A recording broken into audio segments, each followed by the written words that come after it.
Je veux que nous méditions ensemble sur la parole de Dieu. Je vais vous lire plusieurs psaumes et prophéties de victoire et de paix pour votre vie. Prenez quelques respirations profondes, trouvez un espace de calme dans votre cœur afin de vraiment recevoir la parole de Dieu de manière personnelle pour votre vie. Psaume 121. Je lève mes yeux vers les montagnes, d'où me viendra le secours? Mon secours vient de l'Éternel, qui a fait les cieux et la terre. Il ne permettra pas que ton pied chancelle. Celui qui te garde ne sommeillera point. Voici, il ne sommeille ni ne dort, celui qui garde Israël. L'Éternel est celui qui te garde, l'Éternel est ton ombre à ta main droite. Le soleil ne te frappera pas pendant le jour, ni la lune pendant la nuit. L'Éternel te gardera de tout mal, il gardera ton âme.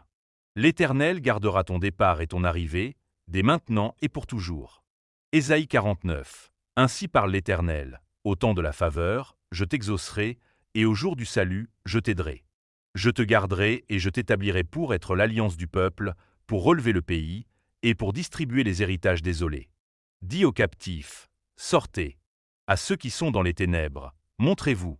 Ils paîtront le long des routes saies, trouveront des pâturages sur toutes les collines stériles. Ils n'auront ni faim ni soif. Le vent brûlant et le soleil ne les frapperont point. Car celui qui a compassion d'eux les conduira, les mènera vers des sources d'eau. Je changerai toutes mes montagnes en chemin, et mes routes seront élevées. Cieux, poussez des cris de joie. Terre, réjouis-toi. Montagne, éclatez en chant. Car l'Éternel console son peuple à compassion de ses malheureux. Psaume 91. Celui qui demeure sous l'abri du Très-Haut repose à l'ombre du Tout-Puissant. Je dis à l'Éternel, tu es mon refuge et ma forteresse, mon Dieu en qui je me confie. Car c'est lui qui te délivre du filet de l'oiseleur, de la peste et de ses ravages. Il te couvrira de ses plumes, et tu trouveras un refuge sous ses ailes. Sa fidélité est un bouclier et une cuirasse.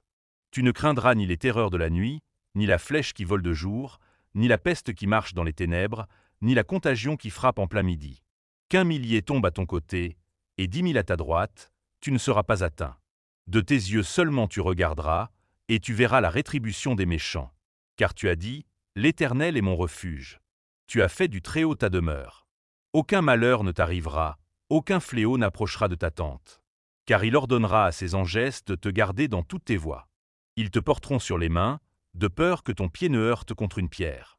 Tu marcheras sur le lion et sur l'aspic, tu fouleras le lionceau et le dragon. Puisqu'il m'aime, je le délivrerai. Je le protégerai, puisqu'il connaît mon nom. Il m'invoquera, et je lui répondrai. Je serai avec lui dans la détresse, je le délivrerai et je l'honorerai.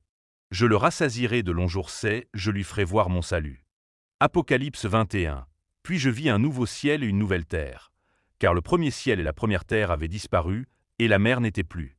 Et je vis descendre du ciel, d'auprès de Dieu, la ville sainte, la nouvelle Jérusalem, préparée comme une épouse qui s'est parée pour son époux. J'entendis une voix forte venant du trône. Voici le tabernacle de Dieu avec les hommes. Il habitera avec eux, ils seront son peuple, et Dieu lui-même sera avec eux. Il essuiera toute larme de leurs yeux, et la mort ne sera plus, il n'y aura plus ni deuil, ni cri, ni douleur, car les premières choses ont disparu. Et celui qui était assis sur le trône dit, voici, je fais toutes choses nouvelles. Écris, car ces paroles sont certaines et véritables. Puis il me dit, c'est fait. Je suis l'alpha et l'oméga, le commencement et la fin. À celui qui a soif, je donnerai de la source de l'eau de la vie, gratuitement. Celui qui vaincra héritera ces choses. Je serai son Dieu, et il sera mon fils.